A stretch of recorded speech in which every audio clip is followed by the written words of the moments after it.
Good morning and welcome to the Core Connection. I'm Mira Rubin here with you on Enlightened World Network. And today's topic is memory. We get to explore what is memory, and is it something immutable, and is it stored somewhere, and all kinds of conversation around this. It should be a lot of fun. But before we get started, let's take a minute or two to get present. Let's take a deep breath in through your nose and hold it. And imagine clean, crisp oxygen flooding into your lungs, flowing into your bloodstream, nourishing all your cells, all your organs, bringing vital life energy to your body and being. And as you exhale any tension, stress, negativity, fatigue. And now let's take another deep breath in through your nose and hold it. And this time, imagine brilliant, bright light lighting you up from the inside out, illuminating, electrifying, and energizing all your cells, all your electrons, all your molecules, lighting you up from the inside out. And as you exhale any remaining stress, tension, negativity, fatigue.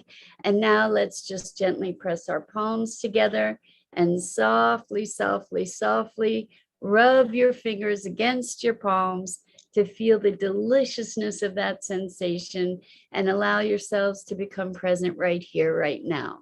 Welcome, welcome, welcome. So memory, I had this awesome conversation yesterday about memory, and it started off by where is memory stored?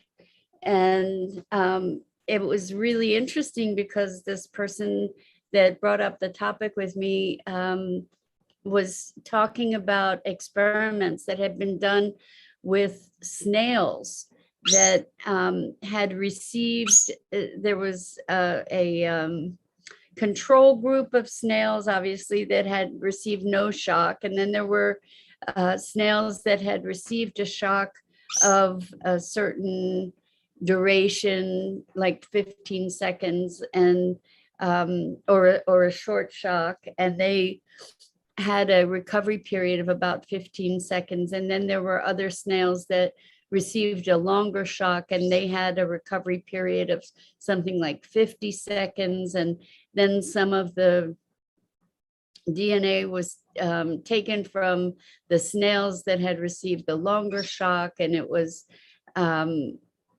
injected into snails that had never received a shock. And those snails, I don't know if it was DNA or RNA actually, but anyway, those snails then had a longer recovery time from a nominal shock that was sort of similar to the original super shocked snails. So I hope you could follow that. But the thought is that there's information of some sort that is stored in, and this is not news to us, right? But RNA and DNA, and I may be wrong about the RNA. Anyway, that there is information somehow that is stored in different places in our body and being. So we know about cellular memory, and we know that there are memories that can be accessed by stimulating different portions of our brain, that there are body memories that we have. So that, for instance, you might have a massage, and at one point a memory may be triggered from the stimulation of a certain place on your body. And so we were talking about all these different places that memory can be stored. But the question that arose for me first, really, to be able to have that conversation, is trying to understand what is memory. And is it that information is stored in the way that information is stored in a computer?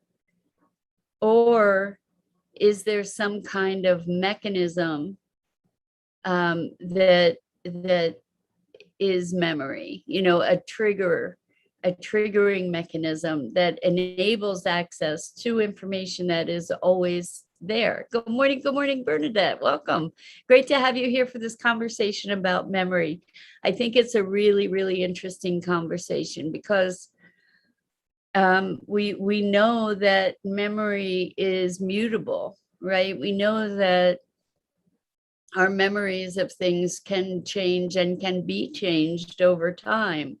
And we also, there's something called the Mandela effect.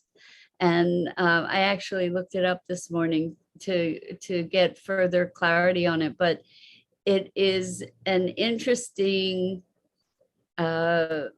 phenomenon because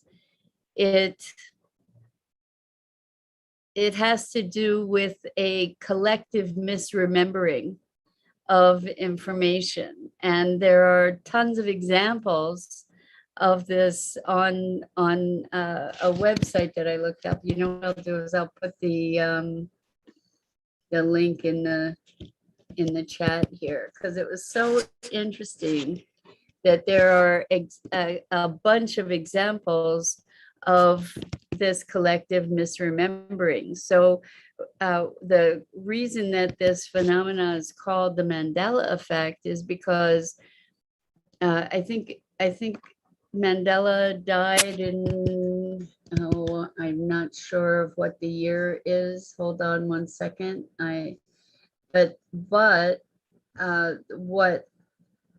What happened? Okay, so he died in 2013.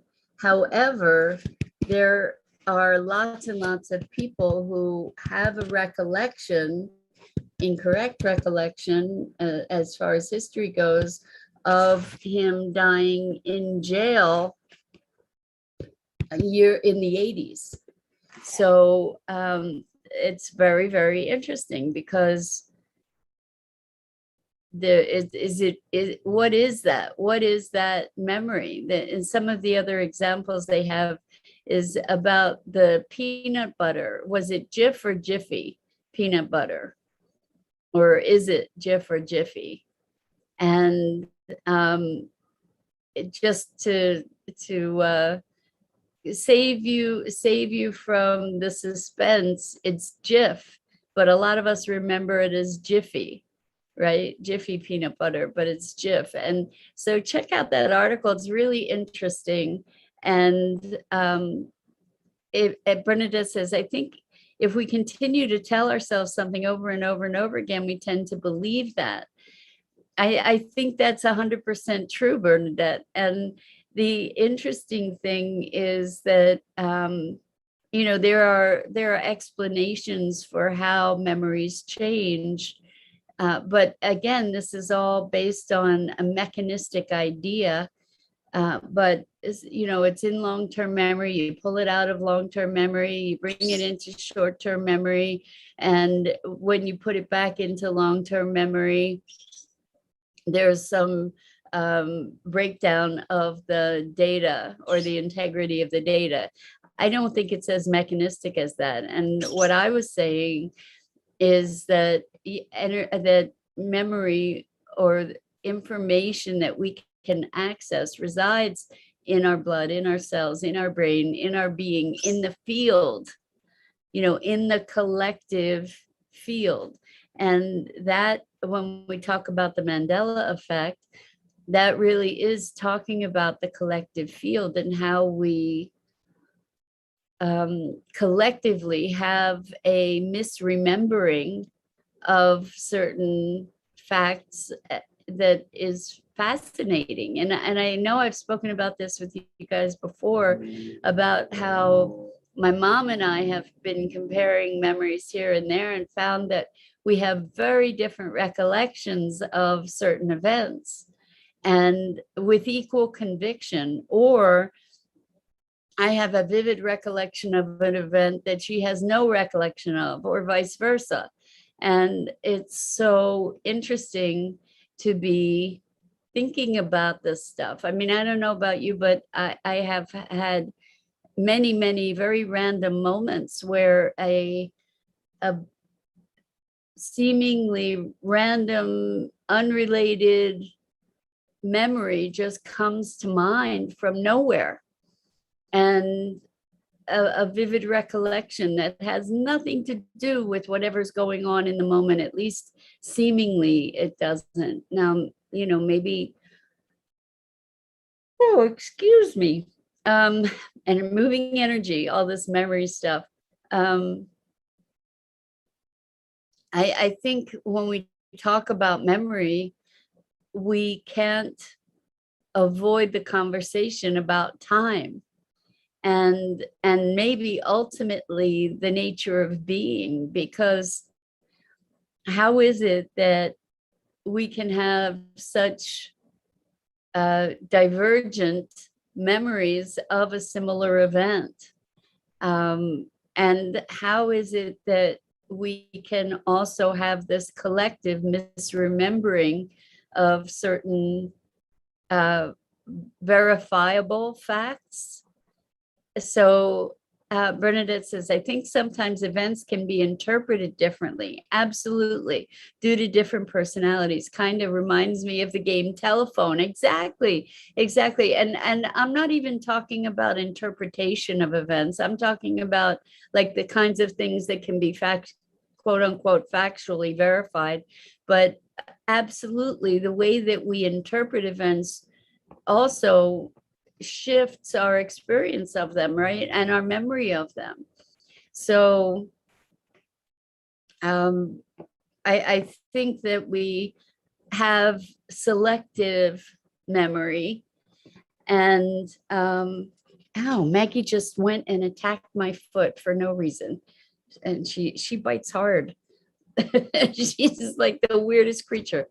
Anyway, so that was a pattern interrupt because now I have no recollection of what I was saying. I think when another really good example of the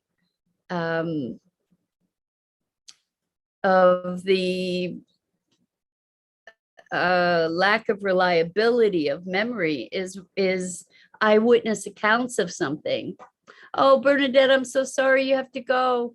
Thank you so much for being here and for engaging with me. I really appreciate it. And I invite everybody else who's listening to chime in and let's have a conversation. I hope you have a great day, Bernadette. Thanks for being here.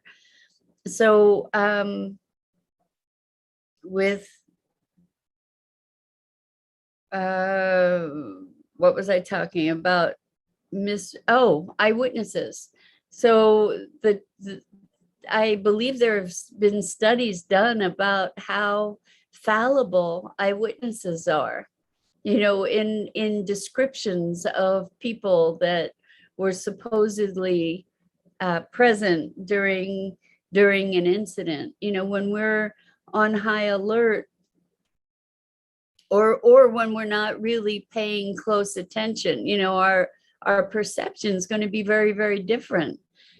Given our emotional state, right?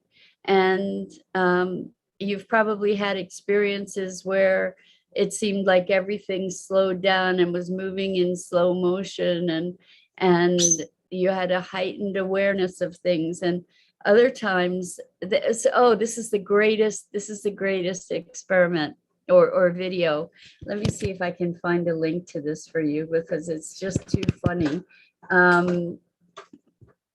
Let me just see. This is talking about perception. Okay, hold on. Let me see. Let me see if I can find this. This is the best. This is the best. So you've got to watch this video. Now, the thing about the video is that you need to watch it.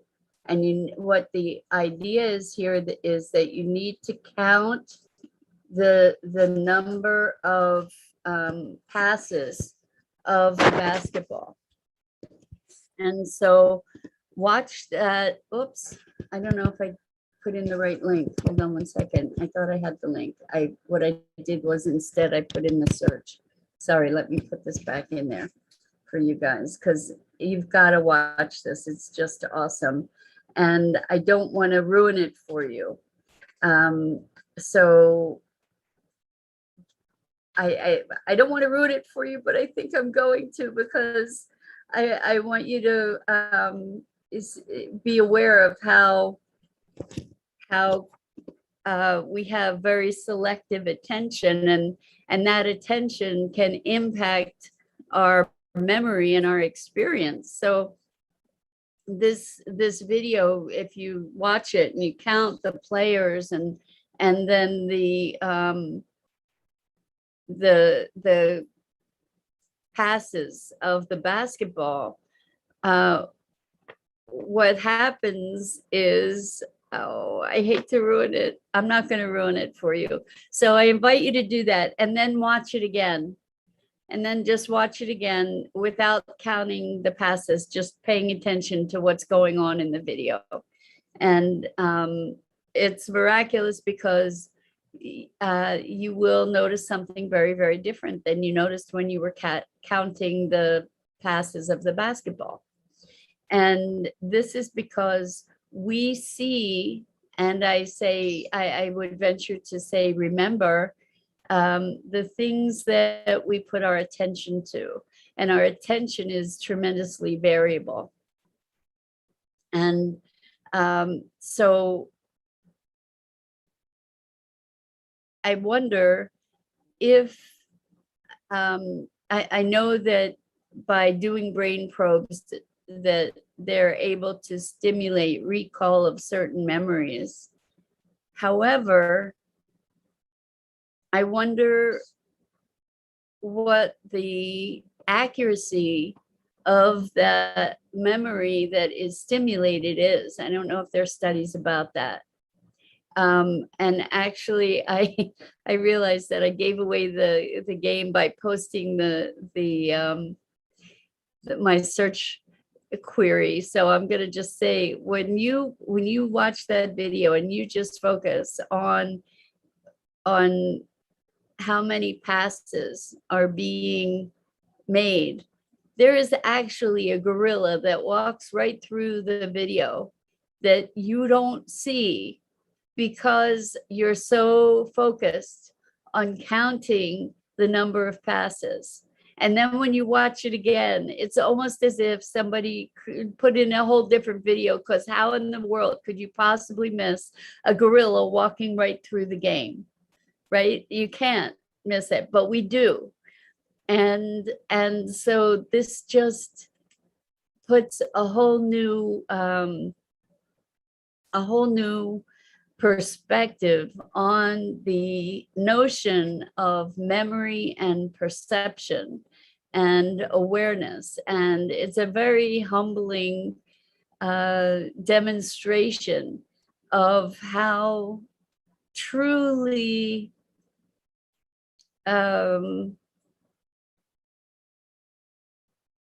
unreliable our perceptions can be. And how they can so easily be manipulated.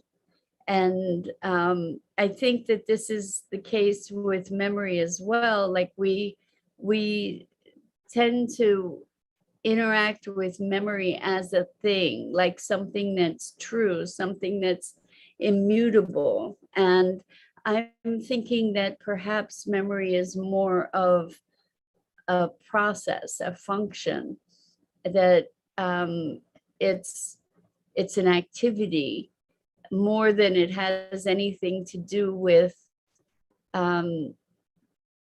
accessing stored information like there is on a computer. I don't think that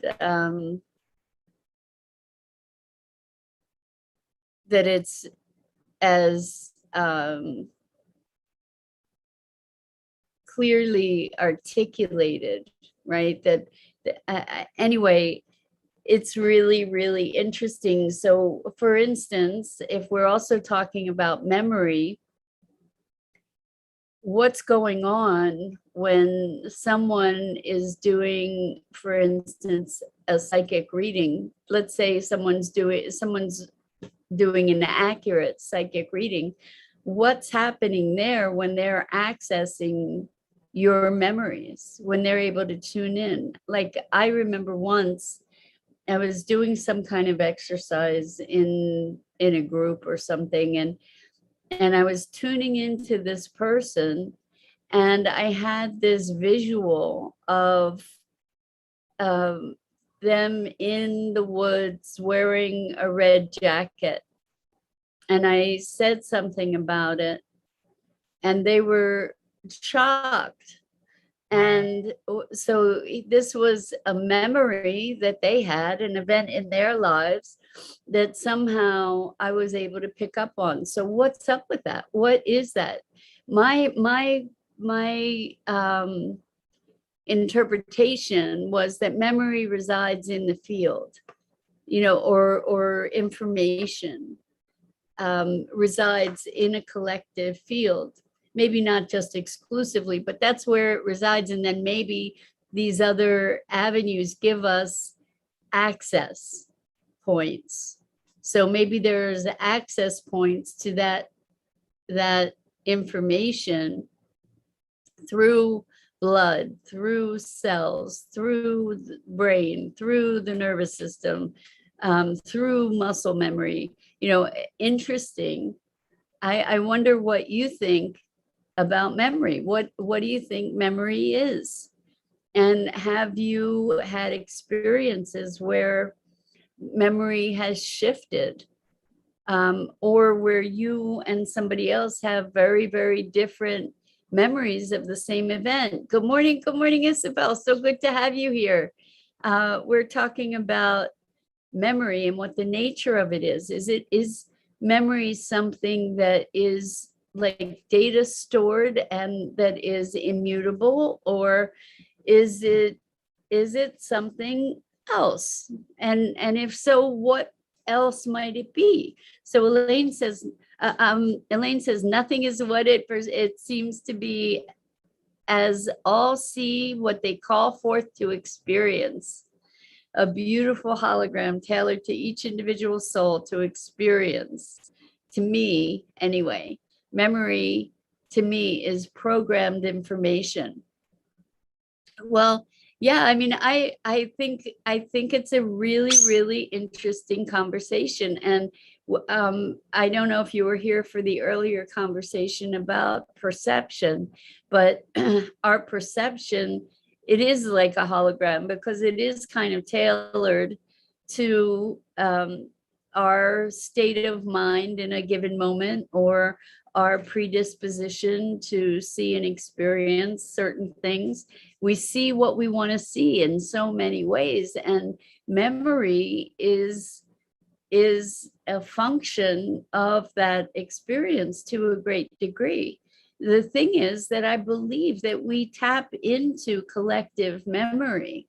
So like, I know a lot of healer people who have a deep fear of being visible, or speaking out, being seen. And what's underlying that, from what I have been able to glean in working with so many people, is like this, maybe you could say past life memory or collective memory of being persecuted for having been a healer person, from having deviated from the socially acceptable norm. And therefore people become self-limiting through this memory. It's almost like a physical memory, or an energetic, time transcendent memory of being drowned, or being burned at the stake, or being hung for being a witch, and all these different experiences for people who are healer people. I can't tell you how many times I've encountered that dynamic with folks. It's wild. So what is memory? And I guess the question has to do with does memory have anything to do with truth? If you check out the article, the link that I had posted about the Mandela effect, we can see that collectively we misremember a lot of stuff. And how is that possible? Like, even if we don't have a direct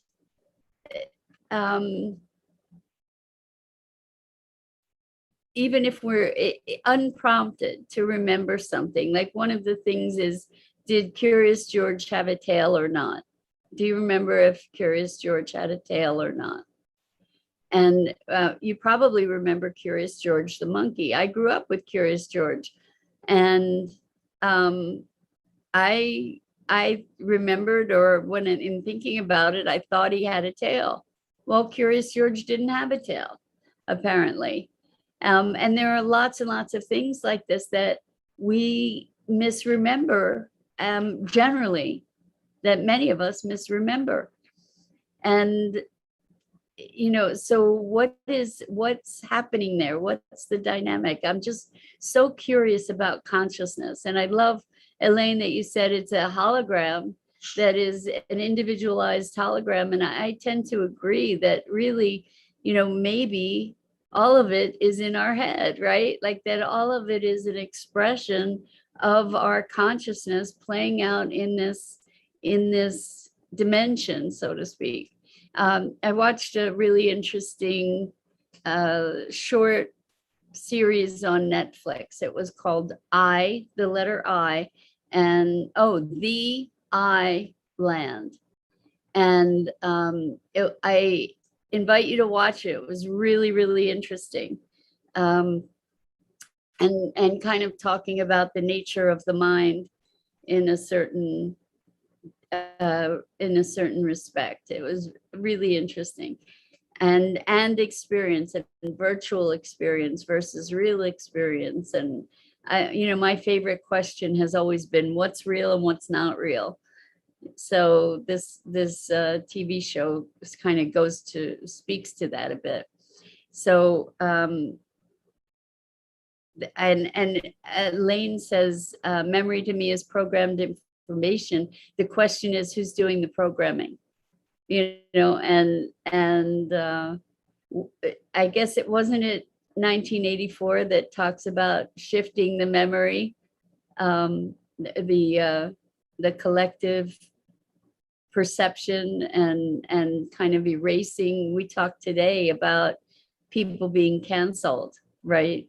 And it's kind of rewriting of history. It's all very, very interesting, this memory thing, and how reliable is it? Anyway, that's some portion of my musings. Elaine says, freedom is living free from the past, all past, ending suffering over and over again in the mind is just information, useful or not, and let go of if one chooses to. So I agree with you that real freedom is freedom from preconception. Freedom is freedom from preconception, and preconception comes from the past, right? Comes from our collective experience. So, and it's, years ago I was at an event, it was a week-long event with the Dalai Lama in Allentown, Pennsylvania, and I wrote down one of the things, well, many things, but one particular thing that he said that was my takeaway, and it was that false conceptualization is the cause of all suffering. And this goes to the hologram too. But when you're saying freedom is living free from the past, freedom is living free of any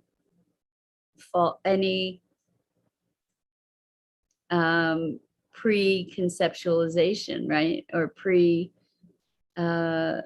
prejudice, right?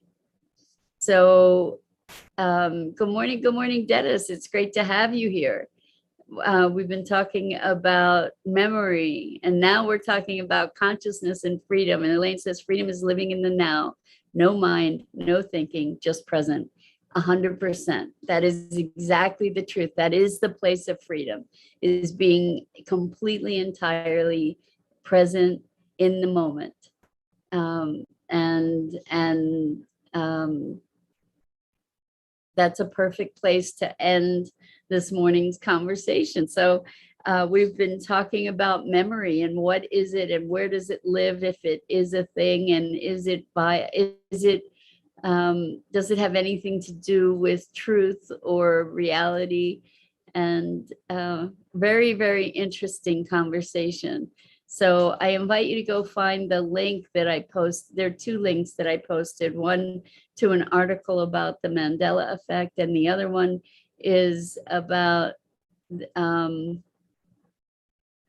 is a really cool, oh, you know what? I think I might have put in the wrong link after all of that. Let me just see. I'll put in here's the link. I'm going to put in this link so that you get to see it, because it is really, really awesome. When you watch this video, watch it and count the number of passes that are made. It's a basketball game. Count the number of passes and then watch it again. And the second time, just watch it and you'll be in for a surprise. And so Elaine says it's a choice when one is ready to just be present in the moment. You know, I think that there's a lot of unlearning that goes on before we get to just be present. I think that, I guess to your point, when one is ready, when you've done all the preliminary work to allow yourself to be in a place of presence, then it's available to you, and not before. We'll say that. Anyway, always such a tremendous pleasure and gift to be spending this time with you. And I'm so grateful to you for engaging with me and playing in these conversations. Such a privilege and a joy. And with that, I'm Mira Rubin. This is the Core Connection. And I go live each weekday morning here on the Enlightened World Network Facebook page. Please check out the other awesome programming on the other Enlightened World Network Facebooks, EWN, One with the Earth, and Enlightened World Living. And Elaine says, when you tried it all and you're ready to finally let go, you will. And here's to letting go. So with that, so much love. Until next time, I look forward to seeing you again here really soon.